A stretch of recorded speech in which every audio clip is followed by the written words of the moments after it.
All right. Hello, everyone, and welcome to the second ever episode of the Pole Position podcast. I'm your host, Jacob Holmes. I write the Pole Position series there at Screen Age Wasteland, where you can keep up with more Oscar tracking and some bad punditry. I don't know if anyone's really good at punditry this early in the season, but you can take a look at my predictions there. You can also go back and watch the first episode, which is a long one. We did the supersize episode that has these guys' predictions as well. I'm joined by my two guests, same two guests from the first show. So I'm gonna probably just start referring to them as co-hosts soon. We'll see how many times we can do this. But first, you know him and love him from the Canon Pod and everywhere else on Screen Age Wasteland. It's Raf Stitt. Boom, boom, boom, boom, boom. What's up? Happy to be back. And we've got, you may know him from the What a Picture podcast. If you don't, go check it out after this video. One of our newer Screen Age Wasteland contributors, knocking it out of the park. It's Brian Loomis. Hey there, how's it going?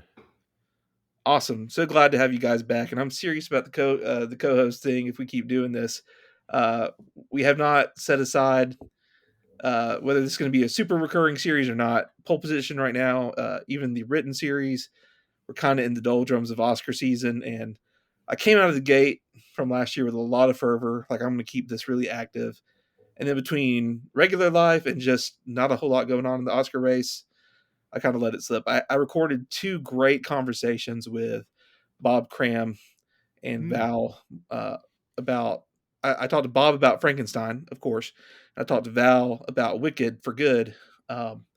And I have those stored, and I just haven't done anything with them. But those may show up at some point as like written transcripts with an audio companion on the site. Not sure what we're doing with those, or they'll just exist as fun conversations with friends. But anyway, we are here today, as you two know, primarily because of the Cannes Film Festival that just wrapped up. For those who are not familiar with the Cannes Film Festival, it is one of the earliest major film festivals every year, other than Sundance, which Sundance has not been as influential lately on the Oscars race, but that kind of comes in really even before the season starts. I mean, I've been writing about some of the Sundance stuff pretty early, but this is really the first major film festival since we made our predictions. And several of the movies that we predicted in the last episode premiered at Cannes. And we're going to talk a little bit more about why Cannes has been so important when we get to that part of the video. But before we do that, we do have some housekeeping. I did want to go back through and remind everybody of our early season picks, which is going to be already starting to show how silly we were to forget at least one movie, to just not realize one movie that we didn't even talk about. And then we'll see how beholden we feel to those early lists, because I'm definitely flirting with some rearranging big time after Cannes. So this should be on Pole Position on the Screen Age Wasteland website, the written version, my 10 picks, but I'll go through them really quick. First and second, I have Frankenstein from Guillermo del Toro and After the Hunt from Luca Guadagnino. Those are like my ride or dies. I'm going to have those on this list until they premiere. And unless the reactions are like, these are really not very good, then I'm probably going to keep them on this list. I really believe in those two films. And then after that, I think both of you had both of these films, Wicked for Good and Avatar Fire and Ash. Both follow-ups to Best Picture nominees from the past. Wicked for Good is like just obviously a sequel to last year's Wicked that was a nominee and filmed together, so you would expect there to be a similar quality. Avatar Fire and Ash could fall off, but until we see it happen, it's hard to predict against. Fifth, I have Hamnet from Chloe Zhao. This is where we're getting into really territory I'm not sure if it's going to be there or not. Sixth, I have One Battle After Another from Paul Thomas Anderson. I think both of y'all have that as well. I'm interested to see how y'all. It's kind of trending slightly down for me but I'm holding on. So seventh, I have Deliver Me We're from gonna Nowhere. will it into existence. It's gonna be Oscar nominated. Yeah. Seventh, I have Deliver Me from Nowhere, the Bruce Springsteen biopic starring Jeremy Allen White. At number 8, I know that Raf had this on your list too, highest to lowest from Spike Lee, which just premiered at Cannes. We'll talk about that a little bit later. And then my 9 and 10 were like my wild card picks, which I can go ahead and almost throw away because we have two that I didn't have on my list that are sure things at this point. Number 9, I had Rental Family, starring Brendan Fraser. And 10, I had a movie called Wizard of the Kremlin that is increasingly unlikely to come out this year. So that wraps it up for my list. And I did not warn these guys that I was doing this, so they do not have their list in front of them. But thankfully, I went through and figured that out for them.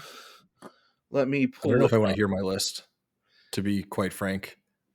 I believe I had There's it at in least my. one that I want to hear Raf's list. there is at least one that has come out, and I don't think it's going to be a player in any way, shape, or form. Is Which, that one Alto Nights? yes, which Okay. I'm still very proud of my friend who worked on the movie with Barry Levinson, but I have not seen it. But from what I've heard, it is not hitting with the general public or critics or really anyone for that matter. So it And seems before like that's not going to be on the 10 by the time we get to the Oscar we're already nominations. getting on one of Raph's that's probably not going to be there. As far as my list goes, guys, I said Wizard of the Kremlin's not going to come out this year, probably, so that's gone. Rental Family, I'm kind of flirting with. I'll get some other ones I'm flirting with taking off in a minute. But as far as like Frankenstein and After the Hunt, I know that you didn't have Frankenstein. Neither of y'all had Frankenstein. Did you have? I don't think either of you had After the Hunt either. Um, Mm-mm. so if y'all, I mean, those are not really changed, right? I mean, they feel as good as any pick right now. Still, do y'all? Yeah, I've come around on Frankenstein. Given Del Toro's history, I think I've come around on it. After the Hunt, I'm wanting to see like some festival buzz and premiere because Guadagnino's been a little inconsistent with critics as well as just with the Oscars in general. So I sort of want to get a little bit more. I want some people to see the movie first before I'd throw it in as a likely Best Picture nominee. But it does sound more in line with what the Oscars is liking. What do you think, Raph? For both of those movies, Yeah. Any reason to think that that's changed, or any thoughts on those picks, or just kind of I mean, I think it makes sense to leave both of those in. I haven't seen much buzz around either, but it seems like Guillermo del Toro doing Frankenstein will very much so hit with Oscar Yeah. voters. And After the Hunt, yeah, I guess we got to see sort of what the buzz around that will be. yeah, Yeah, I one agree. thing that happened, I think since we last recorded, is the Maggie Gyllenhaal directed movie The Bride about the Bride of Frankenstein got pushed to next year. So that to Hmm. me indicates some strength for Frankenstein, that they're afraid it's going to just like suck all of the Frankenstein air out of the room. I personally think they should have premiered it the same day, try to get like a Barbenheimer thing going on with two Frankenstein movies. That would have been sick, but They could have called it unfortunately they didn't Frankenstein and Stein. they didn't hire me as their marketing consultant there. Yeah. Mr. and Mrs. Frankenstein. Yeah. The the that would have been so interesting. Although I still wonder about the theatrical plan for Frankenstein, given it being Netflix. That's one of my Yeah. greatest concerns is how they handle that, because I would really love that's too rich looking not to be on a huge screen in my face. Um, the only other one that I don't think there's really much to talk about either, but Hamnet. I mean, that's one that we talked about in the first video being just an unknown kind of. It could be, it Yeah. couldn't be. Not really a whole lot of news on that front. So we'll go ahead and get fully into Raf's list now and talk about that for a second, Yikes. and then we'll hit Brian's the big winner in terms of can, but we'll get to that. Hmm. um, so Raf, you had Wicked for Good and Avatar: Fire and Ash, as we've already said. One battle after another, and highest to lowest, as we said. You had Alto Knights. We already talked about that one, kind of flopping a little bit. Um, the Running Man, which was it was a wild kind of stab, but there was some stuff shown at CinemaCon, Hmm. and apparently that footage was very good and very different than you would expect. So Yeah. Very maybe nice. maybe you're onto something. I don't know. I don't know what it is, but maybe it could be a thing. So we'll see. And then and then the two major ones that I think you share with Brian that I was just being a little bit. I feel like when you make these picks, you have to be at least a little bit controversial. You can't just pick every big front runner, and you just have to pick Yeah. which front runners you want to choose. But Marty Supreme Right. Yes. and Begonia, Yes. Yeah. which Marty Supreme is by Josh Safdie, That's and right. Yes. then Begonia by Yorgos Lanthimos. Speaking of great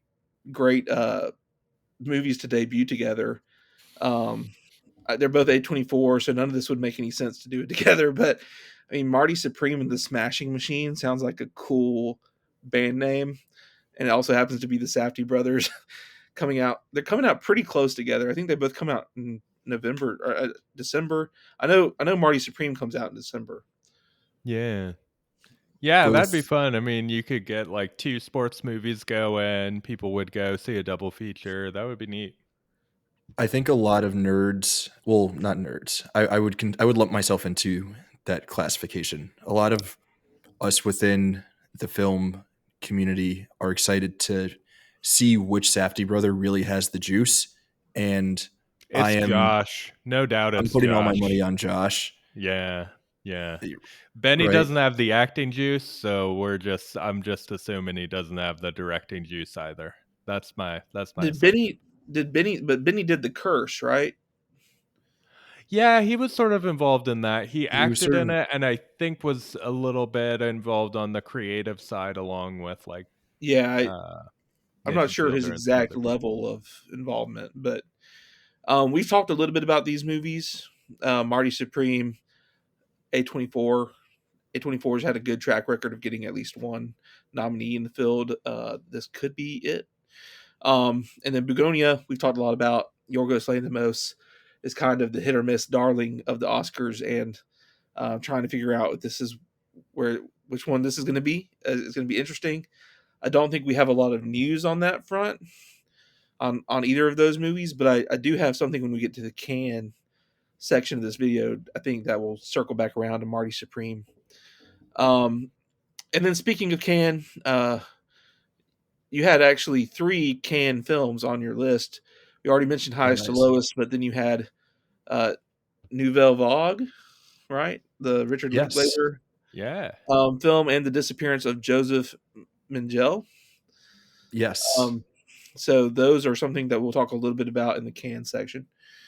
Um, how are you feeling about that list now, Raf?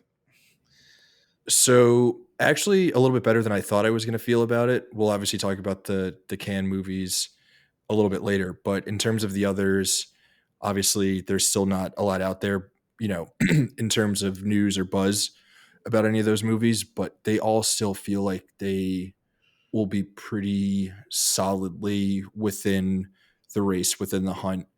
Obviously, Alto Knights is not going to have any legs or any play, but like I find it hard to bet against PTA, find it hard to bet against James Cameron doing Avatar, find it hard to bet against Wicked, which had a really good display last year.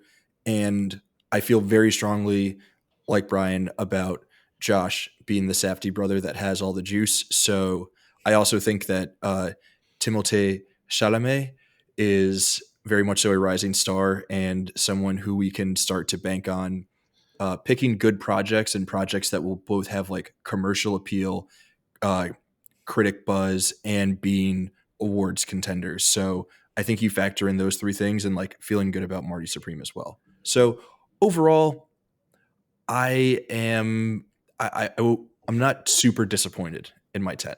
Awesome. Well, all three of us. So last year I was 30% correct in my initial predictions. All three of us have three in common, so we're all hoping to be at least 30%. It's the Wicked for Good, Avatar, Fire and Ash, and One Battle After Another. Um, Yeah.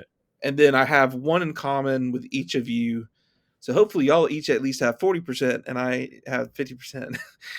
but, but we'll see because my list might be changing anyway. But it's time to get to Brian's list, which is very interesting to lead into our can discussion. Right. Um, so as we just said, the three in common: Wicked, Avatar, and One Battle After Another. Plus, you share with me Deliver Me from Nowhere. Right. Um, you also threw in the other musical biopic, Michael, Yeah. which leads us Doesn't to a look bit like of it's coming out this year. yeah, a bit of news. Just a couple of days ago, there was some confirmation that this movie is pretty much done for this year. It looks like it's moving to 2026. Maybe it's going to be two movies. I know none of us are disappointed about not seeing the film this year. Yeah. Um, it may be a little disappointment that it wasted a spot on your list there, Brian. But uh, we're not I'm huge. Go ahead. I am not disappointed at all. Just push that movie out. That was a very cynical pick on my part. I'll make the same pick next year. Um, but yeah, I am excited not to have to talk about it for at least another year here. Yes, the Sorry. rest of the year, if you do come back and we do more of these podcasts, you will not have to talk about Michael. We won't have to talk Yeah. about it. All It will right. be very nice. Yeah. So, Screw that movie. that's Yeah. that's why I laugh so hard. Just screw everything that movie represents and stands for, as yeah, like being super anti art and all of that. you won't find any Yeah. Michael fans here on this podcast. And then next you have Bugonia and Marty Supreme, which we just talked about with Raf. So Yeah. really, all we have left to talk about is two movies. One is your other can pick, Die My Love. So we'll talk a little Yeah. bit about that in a minute. And then the other pick is Materialists from Celine Song, which has gotten some reactions somewhere. I'm not really sure where these reactions are coming from, right? Have you seen any of those?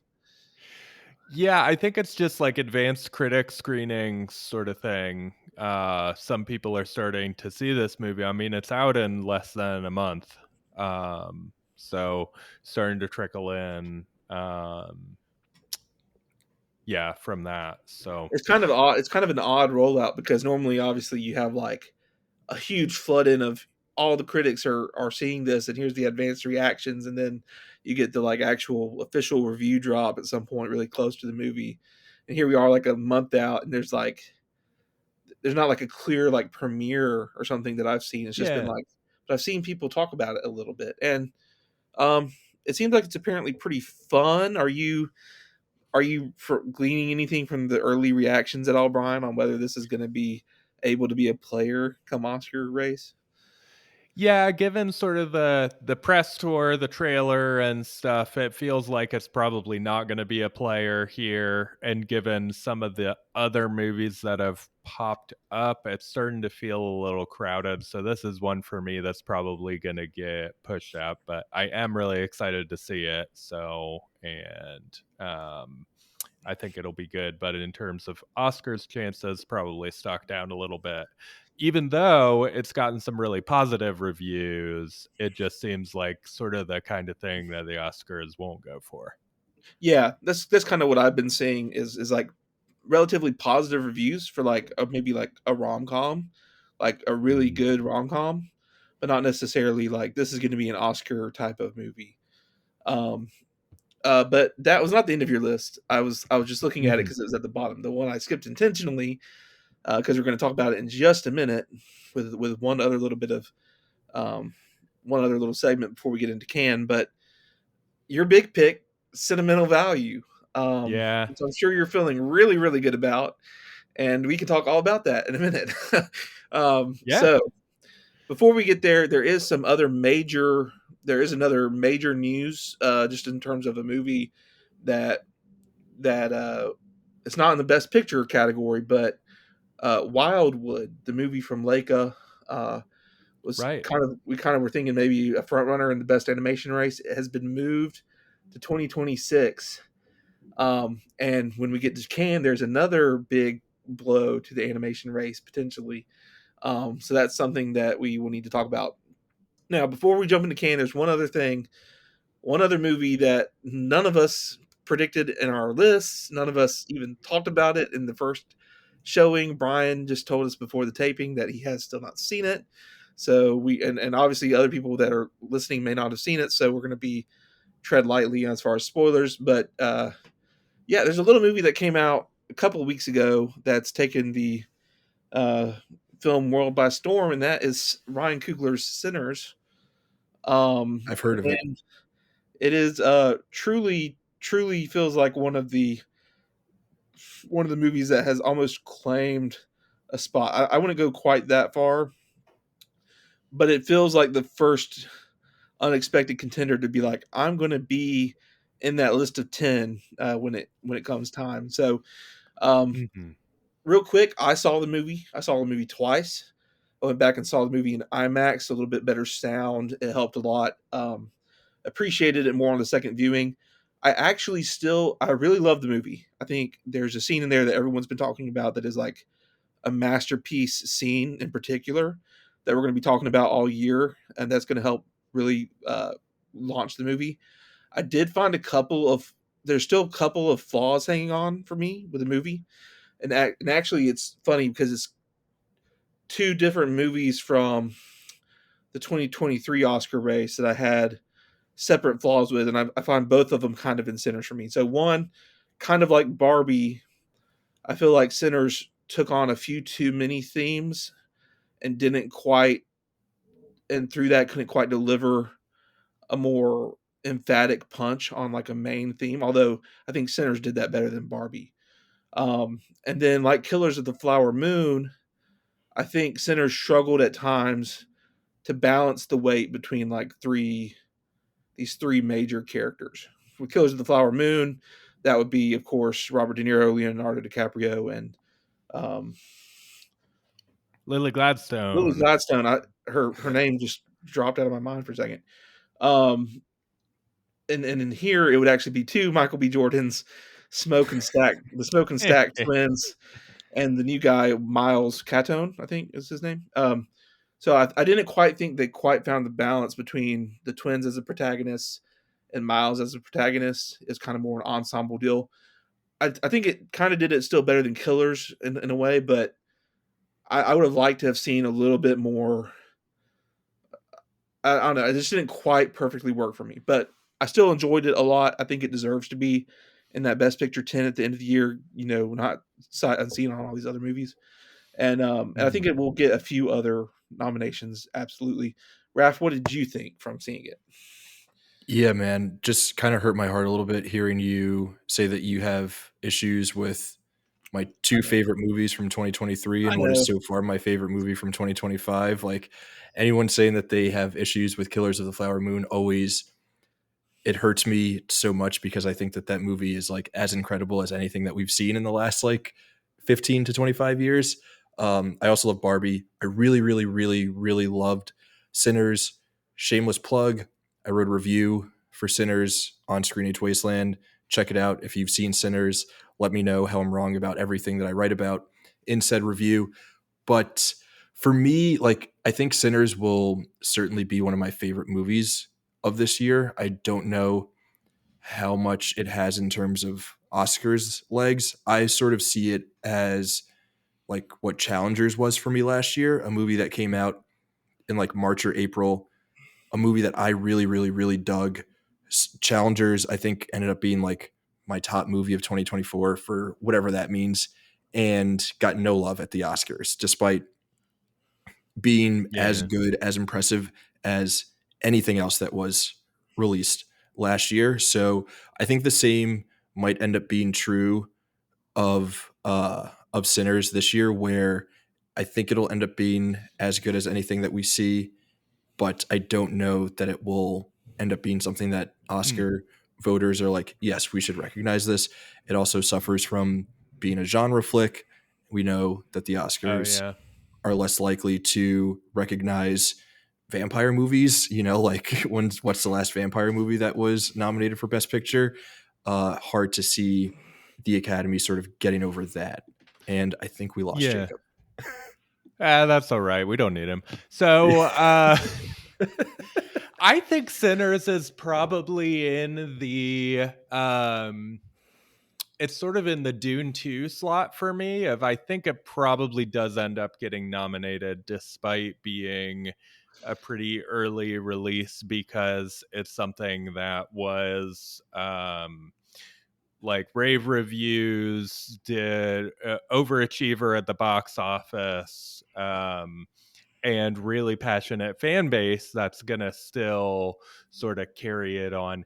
Challengers, I think, popped in our bubble, but in terms of actual like box office, or it was more just like a letterbox thing, which unfortunately does not represent the box office at large.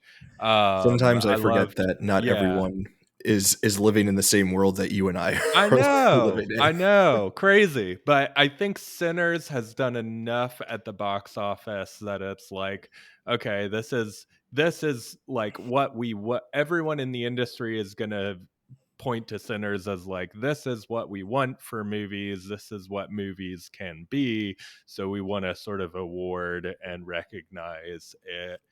Um so I think there's pretty good odds. I mean, versus like all of these things that we're just throwing out and like nobody's seen the movies, or they've just gotten a festival premiere and like some reviews, but you just don't know how it's going to play throughout the year. I think Sinners has like as good a chance of as any. And very often there's something from the first 5 months of the year that does end up getting nominated. Like one of the 10 will be Yeah. something that premieres a little bit earlier, and the rest of this early year has been so barren in terms Mhm.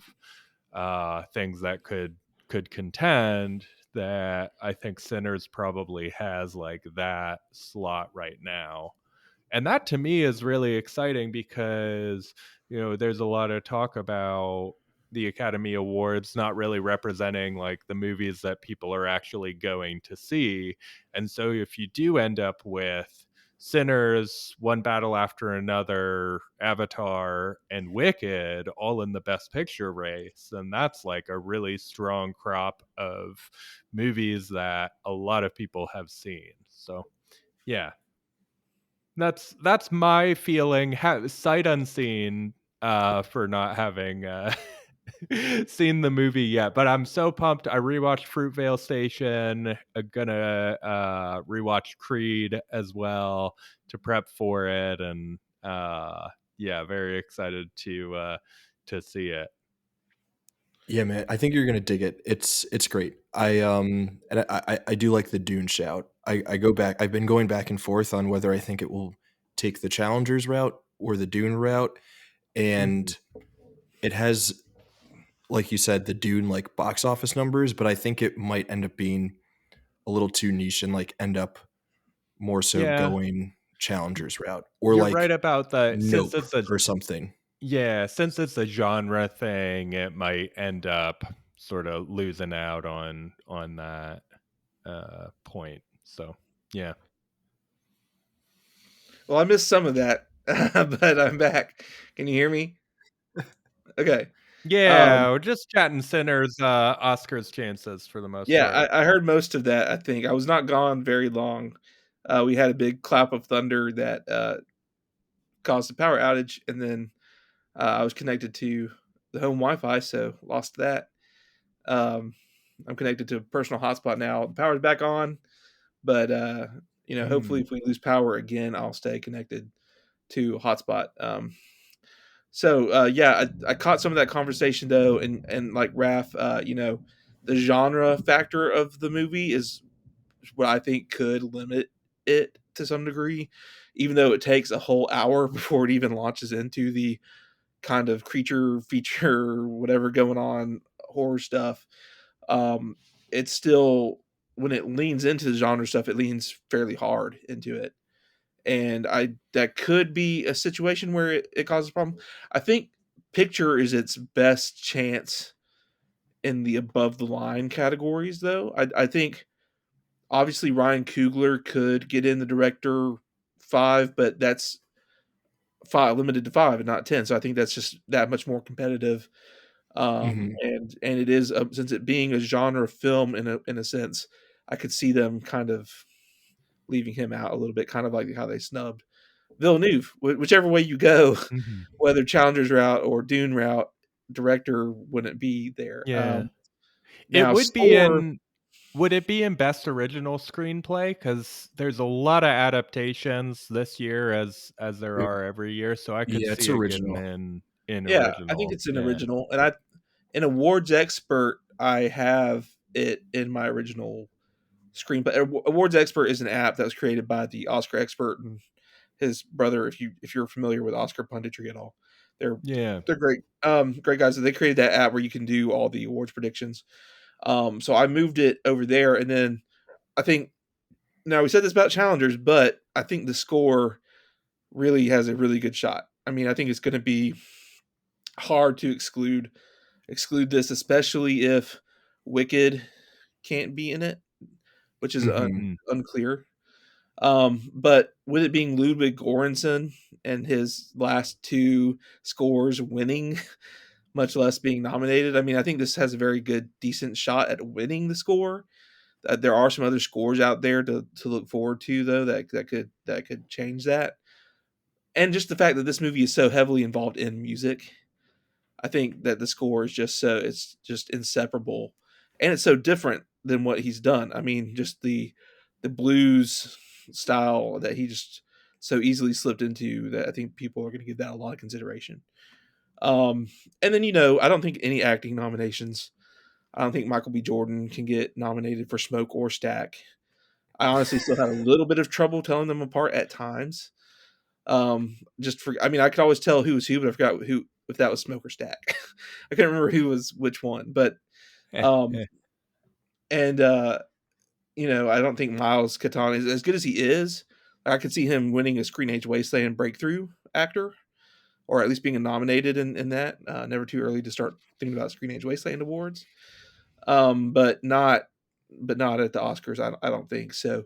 It'll really be some below the lines categories potentially, and then hopefully maybe original screenplay, picture, maybe director. But it is an Oscar contender. It's definitely a big time Best Picture contender, and none of us even put it on the radar in our first video. So apologies to Ryan Coogler for not putting trust on that. Um, so with that, Yeah. it is time to I get mean, like we into were saying last time, the stars really have to align for something that early in the year to pop, and all of the stars aligned in terms of, um, it's a great movie, critically acclaimed, big box office. yeah, So and it's hard to yeah, blame anybody for not expecting Ryan Coogler's vampire film early on. We didn't know what exactly he was going for either. Like it could have been yeah, much more of just a fun time. I mean, it's Ryan Coogler, so you can expect something. But he just did Creed, right? Or he produced Creed. He didn't direct Creed, did he? Well, Michael B. didn't Jordan direct directed the the most last Creed, recent but one. Yeah, so not every movie from that area is going to be Oscar type. So, but anyway, we're really here for Cannes. That's really the bulk of our conversation, which is going to be interesting. So, just a brief rundown of why Cannes is so important. Um, four of the last five Palme d'Or winners, which the Palme d'Or is the top prize at the Cannes Film Festival, have gone on to be nominated for Best Picture, and two of those nominees have won, which is 2019. It was Parasite, and last year it was Anora. Both films acquired by Neon. All four of those films acquired by Neon. Neon continued that streak this year, but of course they also bought half the field, so you can't you, you can't really say too much about that. But the only miss was Titan, which Neon also acquired. We've talked about that. We talked about that recently. Uh, Julia DeCarnal directed Titan. She had another film at this Can Alpha. We'll talk about a little bit. But that was the only Palme d'Or winner to not be nominated. And out of the last five, also 2020 there was no festival, So it was the last 5 winners, not the last 5 years. Just something to say. So, but we have an interesting situation with this Cannes Film Festival because it has been the four last times the Cannes Film Festival, those Best Picture nominees were the Palme d'Or winners. But there's also been nominees that were not the Palme d'Or winners. In fact, last year, we had three movies come from Cannes. We had also Amelia Perez, uh, Everyone Grew to Regret, and also um, The Substance. The Substance Right. Yeah. premiered at Cannes. So there were more than just the Palme d'Or winner. And I think this year the Palme d'Or winner is going to have an interesting route if it wants to get to Best Picture. So um, the winner of the Palme d'Or this year is a film called "It Was Just an Accident," um, by Jafar Pahani. Is that right? I think Brian is more Panahi? familiar. Yeah. Panahi. I switched Yeah. some consonants Yep. there. Jafar Panahi, an Iranian director who's been in jail a lot for his work. It's always an incredible story. And it won the Palme d'Or, and it's being distributed by Neon. So under the most recent rules, you might expect that to be the big player for Neon out of Cannes, but that is not probably the big player uh, out of Cannes for Neon. But now the question is, can it get into Best Picture? Now I haven't really Can seen it? much. Uh-huh. I've seen the one clip. I've seen the one clip. They finally. At first, I thought I was going to not be able to talk about much about this movie at all because they released the clip, but it was still in Iranian, and the subtitles were Iranian, and so I couldn't understand it. But they did release some English subtitles, and so I got a clip of it. Was pretty interesting, pretty interesting. But Brian, I saw that you were kind of excited and maybe more familiar with his work than I am. I'm not sure about Raf, but why don't you take the lead on that?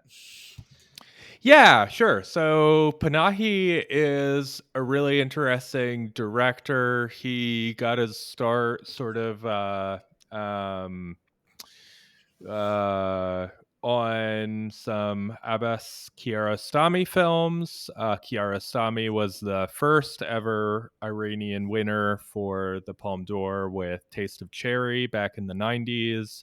Very beloved director, great director. So Panahi was sort of a student of Kiarostami and then started sort of out on his own in the mid 90s and had is unique and interesting in his own right. I've seen 4 or 5 of his films and really like them. He got a basically 20-year ban on filmmaking from the Iranian government in 2010 because he was making films about topics that they did not like. And he did not stop making films. He has continued making films at a pretty regular pace since then. And so it's sort of a really neat career. And each film of his is sort of a blessing that we're getting to see this great director at work. Who's still living and working in a country that does not want him to be working. Um, he has done a little bit more like I watched one actually last night that was a documentary the first year after his filmmaking ban of like, okay, how do I make films anymore? And it's like this self-reflexive sort of thing. He inserts himself as a character in several of the movies since then as well. So he's got this sort of meta nature to them, even though they are more fictional films. Taxi and No Bears. This one seems like a pretty straightforward fictional, though it does definitely draw inspiration from his time imprisoned by the Iranian government and dealing with some of the feelings and moral conundrums that sort of awoken in him. So I'm very interested in this film. I was really thrilled that this won the Palme d'Or because he is a great director who I'm excited to see get that recognition that's going to allow more people to see and engage with his very interesting and quality work. So yeah, that's very exciting that he won for this. I'm so glad Brian is here on this podcast with us to add all that flavor because I would have been so lost. Raf, do you have anything? Are you familiar at all with this director or his work or anything about this movie? I mean, other than the news that it won the festival. Yeah, so very sad to report that I my knowledge of Iranian filmmaking is very limited, and I was not familiar with Panahi or any of his work. I wasn't familiar with this film going into the festival. Didn't seem like, I mean, I'm sure there was buzz, but not buzz that was reaching me. So No, yeah. very, it's awesome that a movie like this won. I think it really will like speak to the power of filmmaking and like what it can mean for us as like global societies around the world. Like, especially here in America, like we oftentimes like get stuck in just like thinking about movies like Wicked and Avatar and don't realize, what it is that movies really can be for people, especially people living in, under circumstances that are maybe not as uh, free and fair or open as like the ones that we live in. So like very excited that this is going to be something that people will be chatting about, maybe in ways that it would not have gotten recognition if it did not win the Palme d'Or, even if it was like a movie that was celebrated. So I am very excited for that. It will be super, super, super interesting to see what it means for the Oscars race. I hate to be super cynical, but I don't see it getting much play beyond Best Foreign Feature. I just don't think that Academy voters are ready to accept a movie from Iran into, being recognized with the Best Mm, Picture nomination.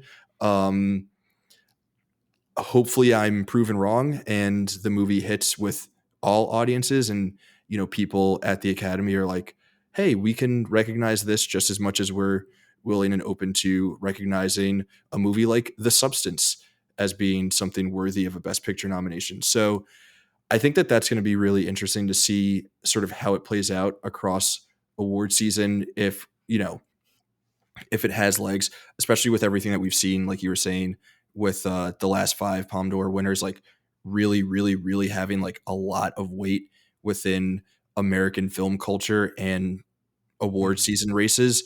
Very interested to see if like this will continue that push, or if it will sort of be like, oh, nope, this is the one that we're not going to allow to continue the trend, which mhm. will tell us some interesting things about where we are as a like Well, American culture. I think it also is going to be. Here's the reality. So when I heard about this movie, when I heard about this movie in general, and then when I heard about it winning the Palm, it reminded me a lot of Seed of a Sacred Fig, Yes. which by all accounts is a great movie, terrific film. Of course, it didn't win the Palm, but it won something, won one of the awards, and was very highly recognized coming out of Cannes. Obviously, the attachment of the Palm to this movie does mean something, but I'm not sure how much it means because, especially considering that this film is going to be distributed by Neon, who's going to have their hands full with another movie that very easily could have won the Palm. And, Mhm, these are picked by a jury. And so, really, when it comes down to a small jury picking between the movies, I don't know how much weight the Palm's going to have versus how much the critical reception for this other movie that Neon has is through the roof, and it's more Academy friendly. So I'm sure Neon is going to do very AKA white. well. Uh, I'm sure the Academy is going to do very well with It Was Just an Accident. But Neon already had this film coming into Cannes.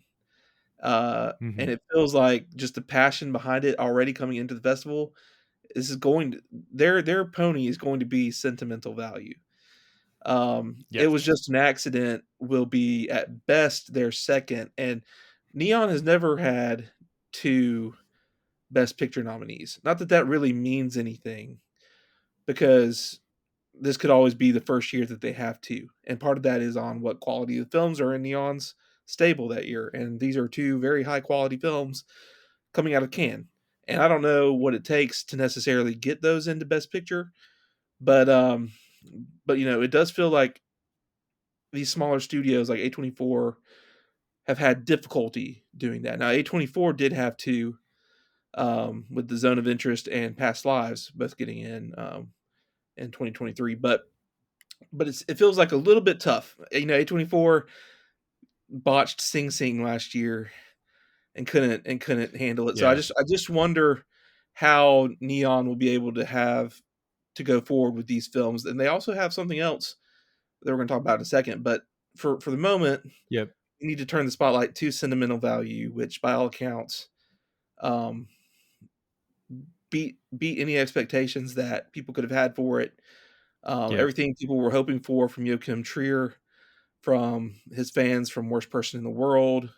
This just topped all expectations. Everyone's been clamoring for Renata I don't know her Rinsby. I can't Reinsva. Yep. Reinsva. Renata Reinsva. Yep. Reinsva. Okay, thank you.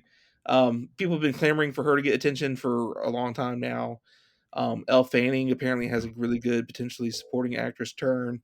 Stellan Skarsgård is maybe a standout, and he could definitely be in supporting actor. It looks like I've got people talking about this in nominations up and down the board.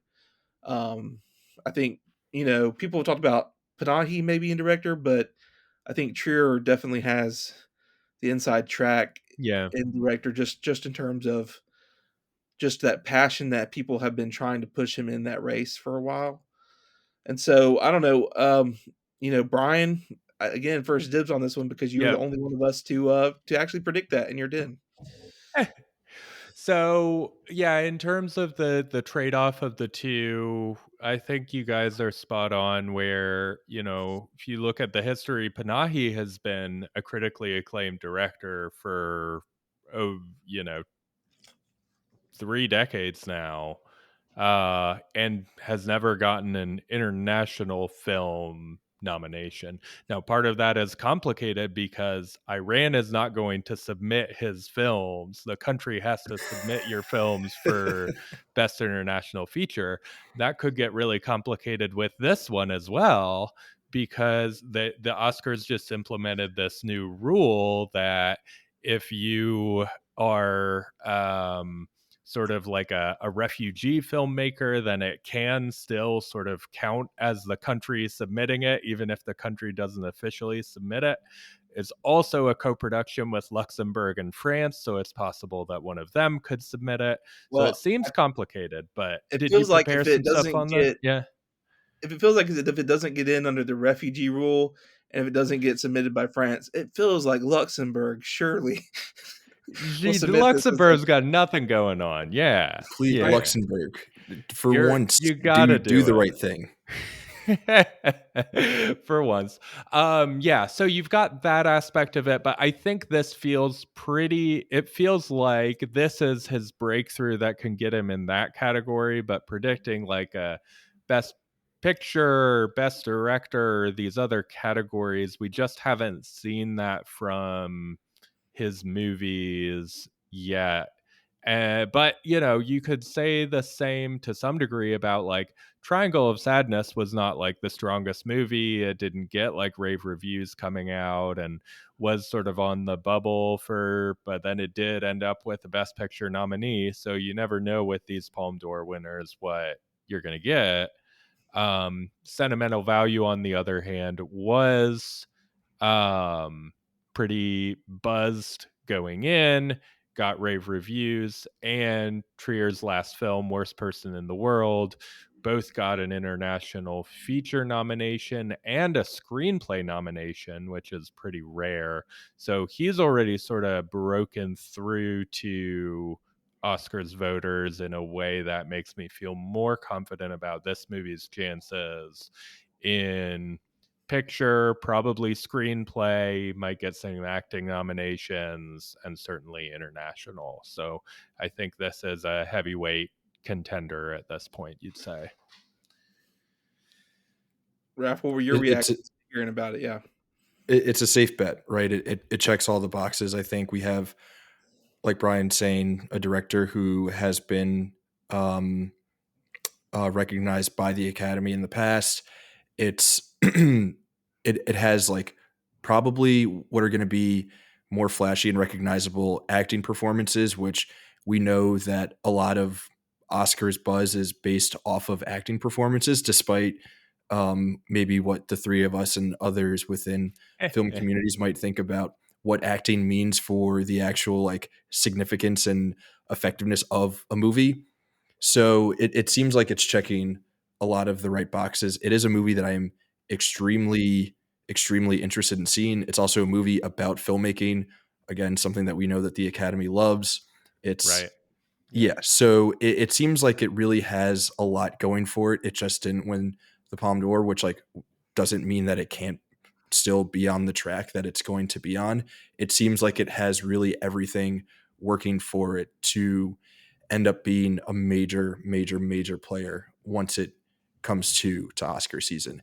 And it also sounds like it's a great movie. So like that's cool. Really at the end of the day, like all we want from these Oscar Best Picture nominations is for really good movies to be nominated and that like exciting people who maybe otherwise wouldn't see these kinds of films or just like films in general, like having them going out and checking out really cool movies. Like we should celebrate cool movies. It doesn't always have to be the 10 best, but it sounds like this movie by all accounts is awesome and it should 100% like be one of the 10 that is being celebrated next March or April or February or whenever the hell the Oscars are at this Yeah, they point. move them around. I mean, it's fair. Yeah. And so like what I was saying with the jury, I mean, it seems like there's a very easy when Sentimental Value, when everyone was getting out of the premiere, most of the critics were like, "That's your palm winner right there." And in an alternate world where, I mean, Sentimental Value basically got the equivalent of second place. An alternate world where this and it was just an accident swap places, and this officially had the palm on it. Everybody be Mhm. saying, "Oh yeah, easy. That's neon palm. This movie is easily going to be Oscar." And then it was just an accident. People would be, but the fact that they're Mhm. flipped, the fact that they're flipped in place makes people give it a little bit more pause. Like, well, that won the palm though, but I think it's going to play out fairly similar to if it was flopped. I don't think it's going to make a huge difference just because it was just an accident got the palm. But hopefully, maybe the palm on it was just an accident will give it that little bit of extra boost of recognition. I'm Yeah. excited to see it. It sounds like a really great film. It got great reviews, and it would be awesome to have something different in the Yeah. Oscar race. I'm pumped that things turned out this way because Sentimental Value didn't need the boost to get the eyeballs and attention, and it was just an accident. It seems like it will get more attention because of this. So that's all positive from my perspective. Yeah, absolutely. Now, next, which was basically this is, I mean, they have these names. This is the Before jury we go prize. on, Go ahead. oh, I was just gonna say, I think it's kind of a silly barometer for how good a movie is, but didn't Sentimental Value it had the longest standing ovation out of Yeah. any of the premieres, right? Which like, Yeah, and after that news, right, like you see people who are at con being like, Sentimental Value got a 19-minute standing ovation, which was like 3 times longer than the standing ovation for Highest to Lowest, which must mean that it's the best movie of the year, which is just like a hilarious way for us to measure the value of movies. Like, well, I didn't want to see it before, but then the standing ovation was over 19 minutes, so now I'm excited for it. right. That is such a fun and silly tradition to be like. The idea of people standing there and clapping for 19 minutes is great. It's crazy. Like, Yeah, I understand why Adam Driver decided to smoke a cigarette during the standing ovation for what was it, Annette that that he started smoking a Probably, yeah, cigarette, House that of probably Gucci. would be it. Yeah. Yeah, I think I would do the same thing. this podcast today is going to be about 2 hours long, and we're going to wrap up the talking at about 1:40, and the last 19 minutes will just be clapping. We'll just be clapping for Yes. 19 minutes just to give you the feeling of what it's like. Um, I will so light up a cigarette. basically, basically that so sentimental value technically one was called the Grand Prix, or if you're being all French about it, you could say the Grand Prix or whatever. Um, and then there's the third place. Basically, is jury prize is what it's called, and then there was a tie for the third place, and so the tie is kind of interesting. So one of the films in that tie is called Sound of Falling. Is directed by Masha Shalinsky, and it is about like four generations of girls all connected through the same farmhouse. I've seen the trailer. I think it's a trailer or a first look or something of it, and it looks very interesting. A lot of these Cannes films this year. It's funny when you think about it, right? The three films that came from Cannes last year in Best Picture: Honora, Amelia Perez, and The Substance. Those are some batshit films. Like those are crazy, crazy films. This year, Can feels a lot more subdued to me. The Sound of Falling, it looks like a very haunting, very slow, just like it reminded me in like color palette and cinematography a little bit of Women Talking, and just this low grade of color and just very stoic. These like slow, beautiful images, very, very got great reviews. It also, if you don't recognize it, you may have heard about it before. It was called, I think, The Doctor Says I'll Be All Right, but I'm Feeling Blue. That was the initial Mhm. title. So if you heard about that movie, this is the same movie. Um, I actually briefly, I didn't do this on pole position, but on Awards Expert, I briefly moved it into my Best Picture 10 because it was getting such rave reviews ahead of the film festival. It went from, I don't think this will be a Best Picture thing to maybe it will because I just keep on hearing about it. And apparently it's very good. It took third place for a reason because it is very good film. But what I Mhm. heard was more of what I expected. A little more art house, a little bit more probably outside the zone of real awards chances. So this is So it's firmly not backed within the off. Academy voters' zone of interest, you're saying? No, which I mean, would zone of interest be? But I think that's a little different. But this, Yeah. I think this definitely has a shot at like international film. Still, I don't know which. I don't actually know which country it's connected. Is it German? I think Yeah, I it's think I think it's so. German, I yeah. think it's German. Um, so I think it has a chance there. Maybe in some other categories, maybe it could pop up, but I don't think it'll be around the best picture race or anything like that. The other Mhm. one, what did y'all think of Sound of Falling first before we get to the other side of this tie?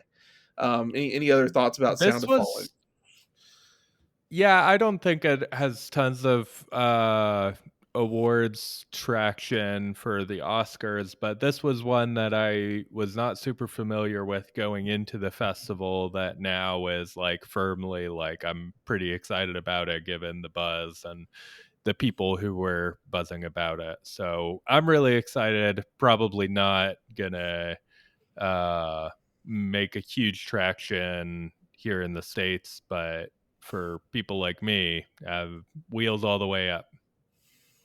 I'm in the same boat. I don't know that Mm. it's gonna have any traction. Maybe best foreign film. I think that might end up being a trend in a lot of the movies that we talk about coming out of Cannes, that there might be a Yeah. lot of players in best foreign film, but outside of that, a movie that I'm very excited for, don't know that it's gonna have a lot of play come Oscar time. Yeah, and I actually think, and I'm wrestling with this, but I don't know that we're going to get three films out of Cannes in the Best Picture race this year. Even if the festival overall people say was stronger than last year, I'm not sure if I see three films coming out of this one in the Best Picture race. I think it is more international this year, and it's just going to dominate the international feature film race. Um, so the other third place tie though, is one I'm very excited about. I had no idea anything about this movie before Cannes Film Festival, and it is called Surat, and it has been getting rave reviews. It seems like maybe a little bit divisive here and there because it did score a little lower, maybe on the scorecard, and maybe I think on Letterbox. It's not a very good.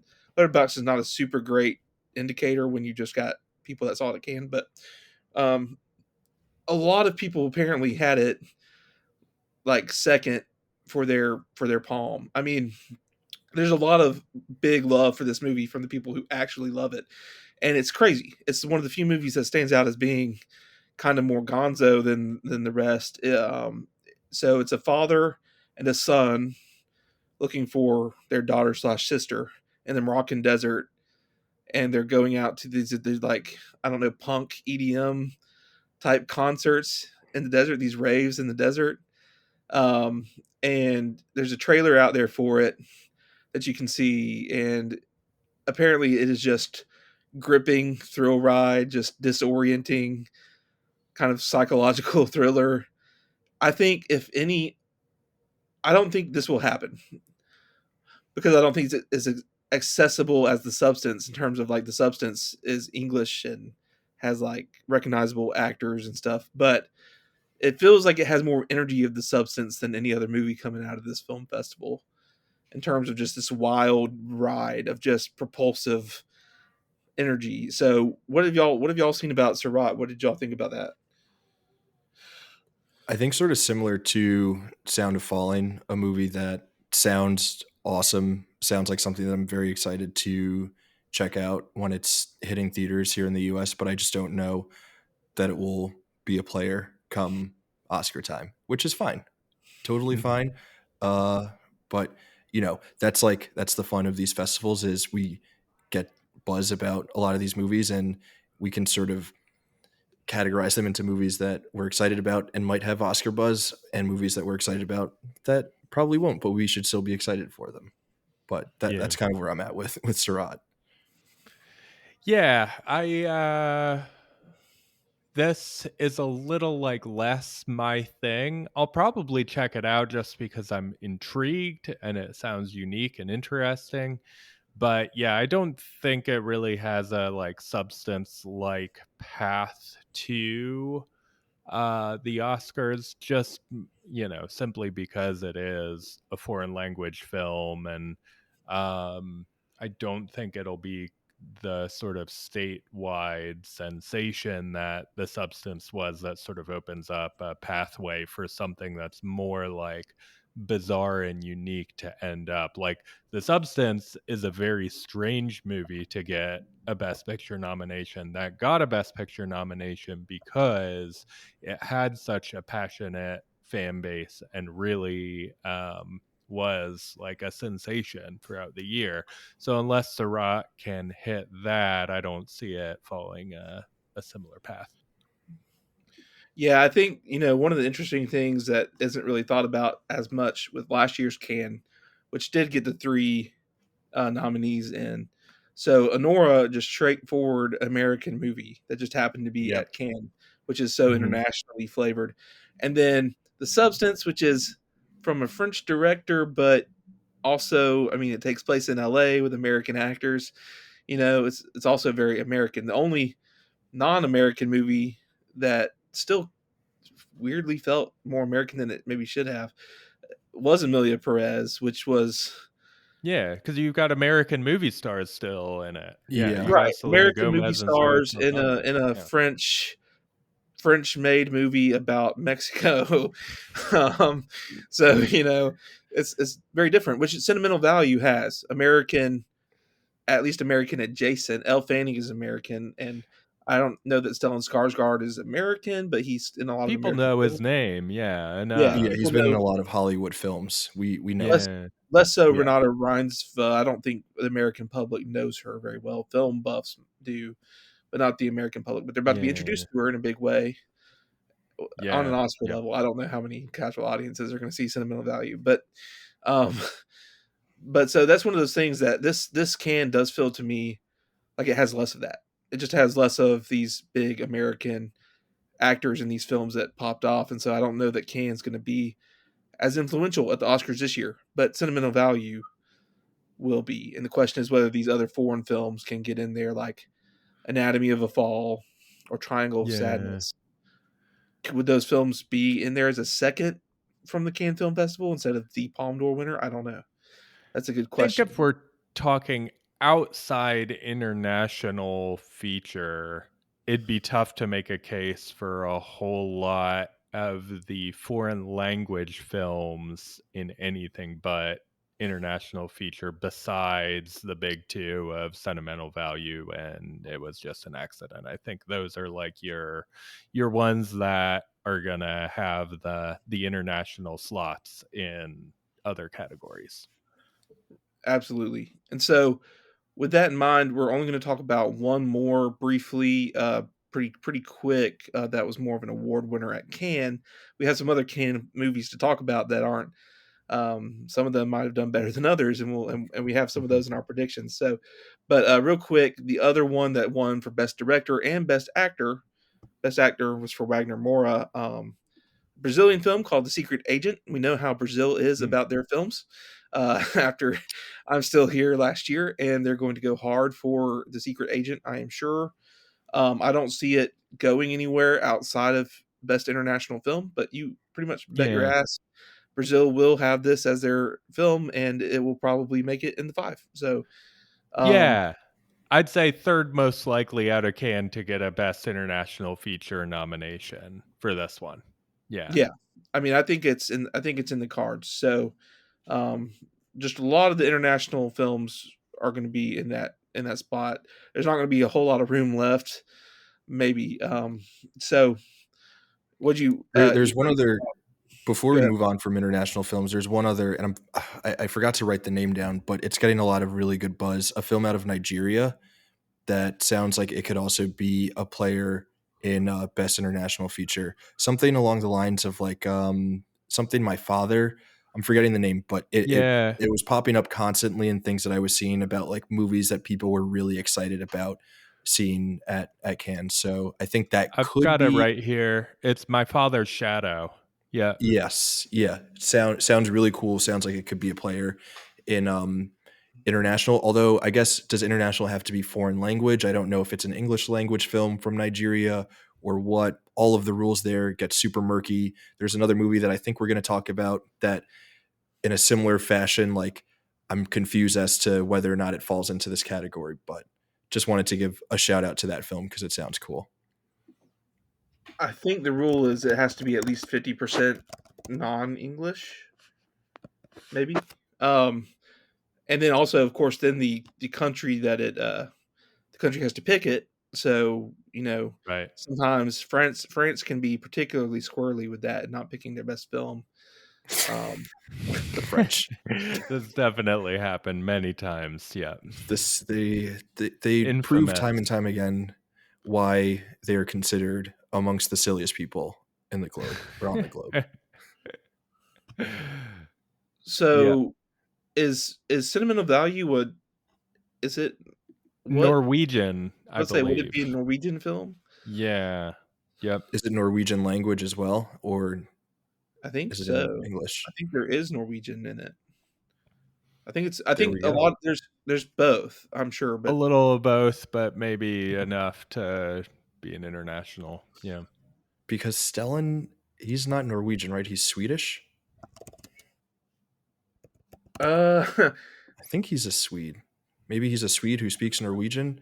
I don't know what's going on up there. So, Yeah. they Are all might of their be, languages similar enough that you can sort of pick it up sort of easily? Could be. yeah, kind of like Italians and Portuguese or whatever and Spanish. It's all Yeah. close enough that if you know Norwegian, you kind of know Swedish and vice versa. Eh, eh. it'll be interesting to see whether that is a player in international film or if it just is a if it's too English language and it just kind of is in best picture and maybe they go somewhere else. I don't know. That's an interesting question. Yeah, Letterbox because I Yeah, has mean it something like listed as Minari, primary language is Norwegian, and then there are a bunch of other spoken languages, including English. something like Minari from a couple years ago, which is like a very American movie. I think for some reason the Academy or maybe it was the Globes wanted to categorize it under foreign language film. Um, and it's like, yeah. dude, it takes place in Arkansas. Yeah. I think that's probably two difference between Globes and Oscars. I think foreign language film versus international film because I mean, if you've got a film that's even got all that foreign language in it, but it's in Arkansas, like it's hard to call that an international film at the Oscars.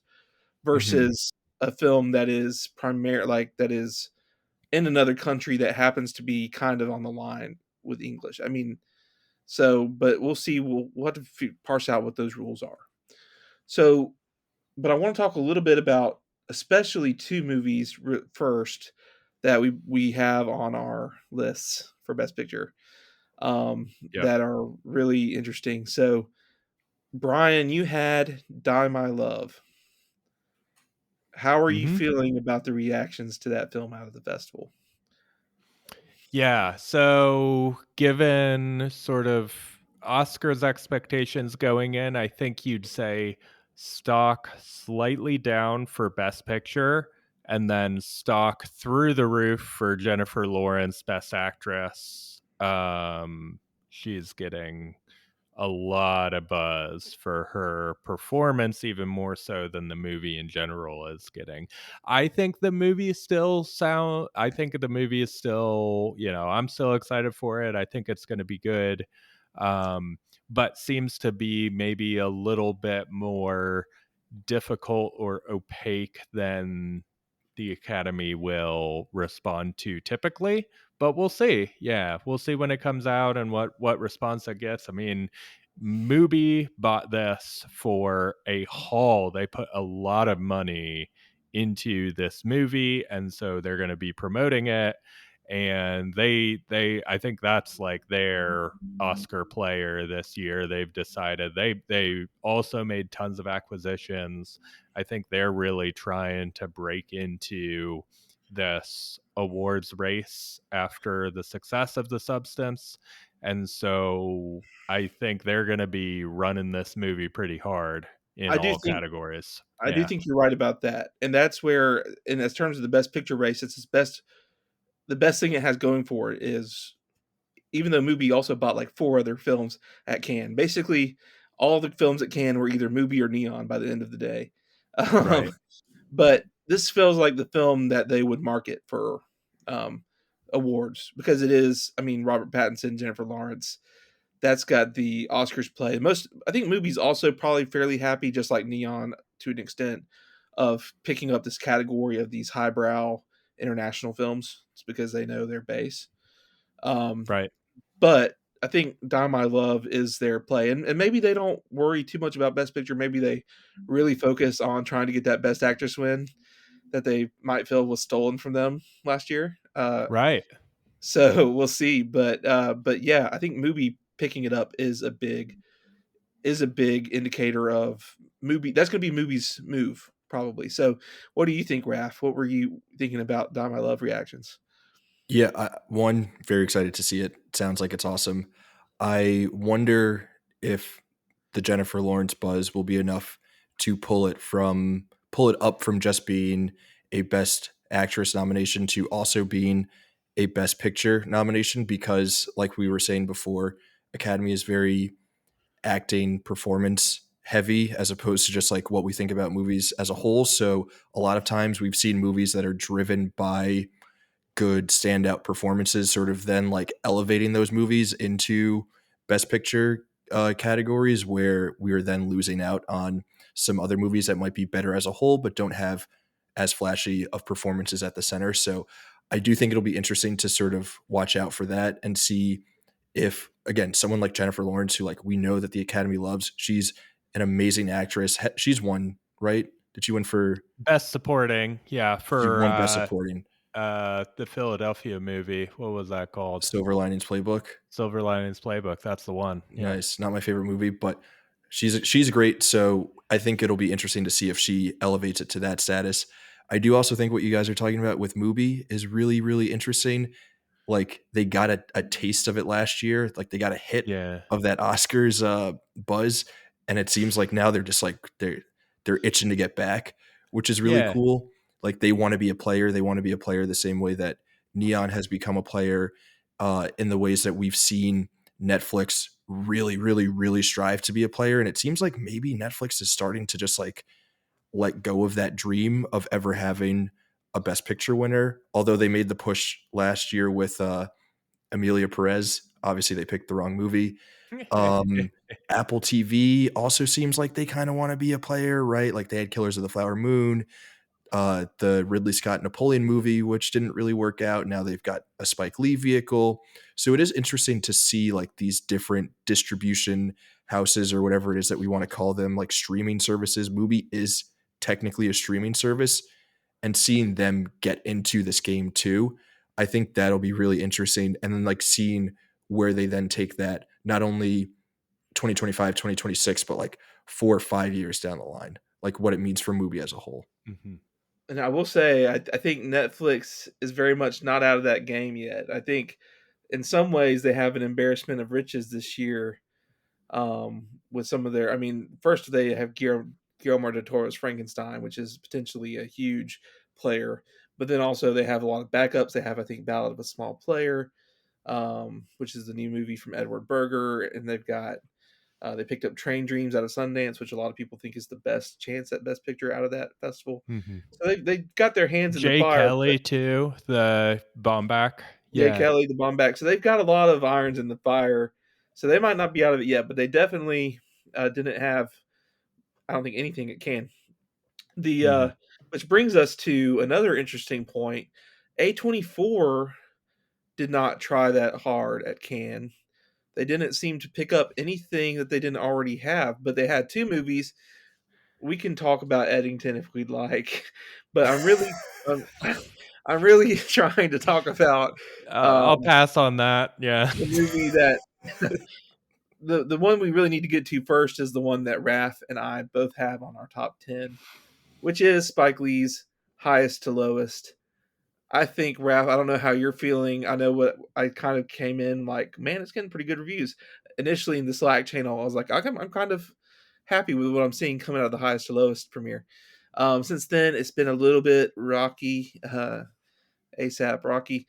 Um, but I think what Brian said about Die My Love is a little bit true of Highest to Lowest. I think the Best Picture stock is a little bit down, and the Denzel Washington stock, I think in Best Actor, I think we can say now in Best Actor is up.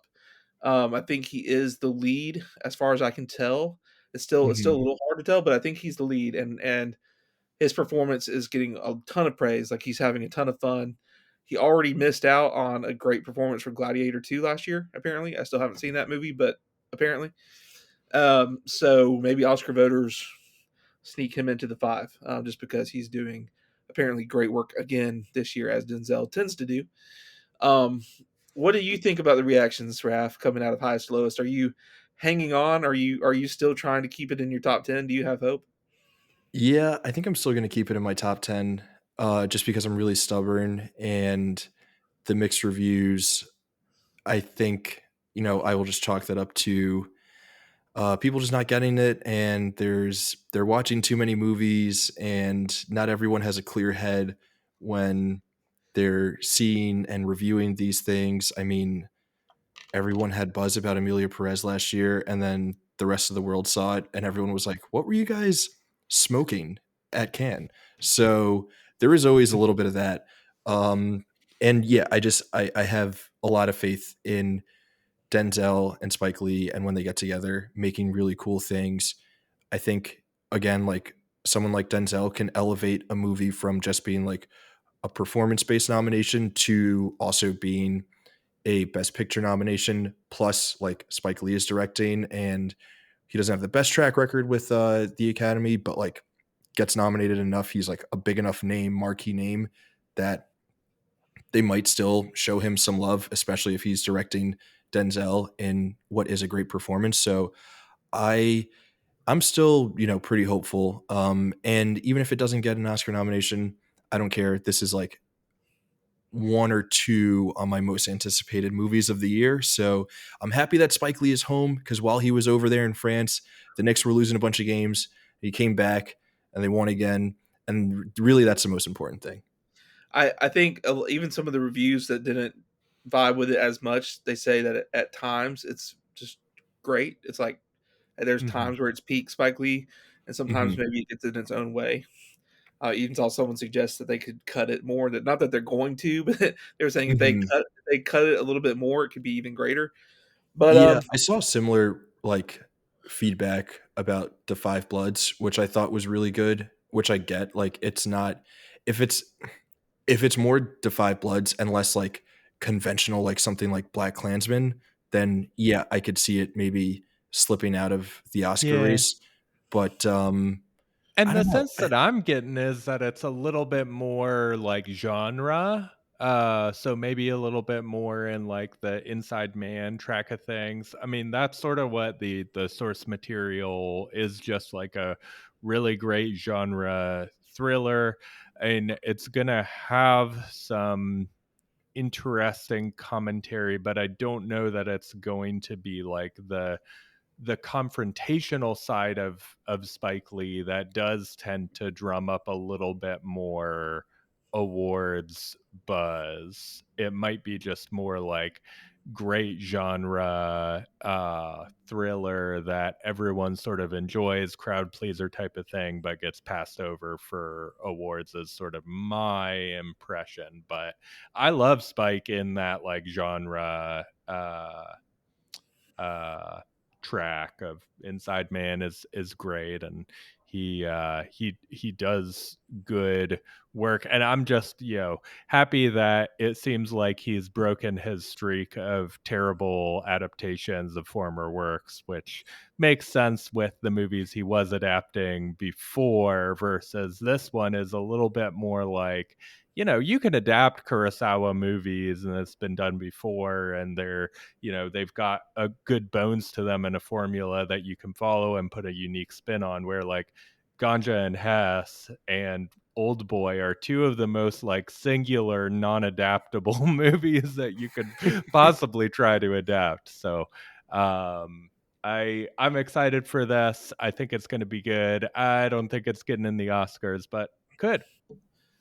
well, either regardless, I did read Raf that there's some um, great hatred towards Boston sports teams directed straight toward the camera. So I'm sure that you'll love that and enjoy that God very bless much. it. Yep.